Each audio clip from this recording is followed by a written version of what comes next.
عرض خدمت یہ ہے کہ بعض اوقات ہوتا یہ ہے کہ آپ نے انڈا توڑا، انڈے کی زردی میں خون ہوتا ہے. اب اس خون کا کیا مسئلہ ہے؟ بظاہر ایسا محسوس ہوتا ہے آقا کے نظریات سے جو پڑھے ہیں میں نے کہ وہ اس خون کو بھی نجس نہیں مانتے ہیں، اس خون کو بھی وہ نجس نہیں مانتے ہیں.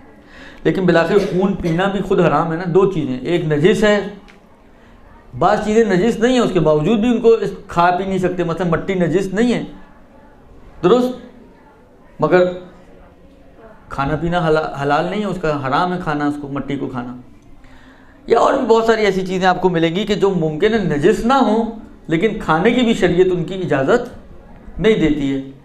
تو یہ جو خون ہے صحیح ہے، مان لیا جی نجس نہیں ہے، انڈا نجس نہیں ہوا، مگر کیا خون کھا سکتے ہیں؟ تو انڈا ضائع کر دیں، کیا کریں بالآخر؟ دیکھیں اس کا آسان حل یہ ہے کہ کیونکہ آغا سیستانی کے نظریے میں نجس ہی نہیں ہے، لہذا آغا کہتے ہیں کہ اگر انڈے کو اتنا پھینک دیں کہ یہ خون گھل مل کے ختم ہو جائے، پھر پتہ ہی نہ چلے کہ اس میں کوئی خون تھا بھی کبھی، اتنا پھینک دیا جائے، تو اس انڈے کو پھر آپ آملیٹ بنائیں، بالآخر کچھ بھی بنائیں، آپ اس کو کھا سکتے.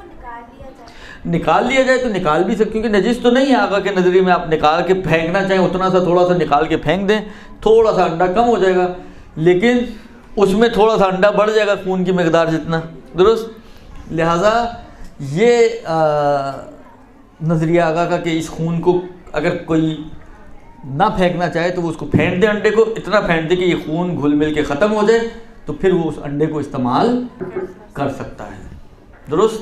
برحمتك يا أرحم الراحمين وصلى الله على محمد وآله الطاهرين.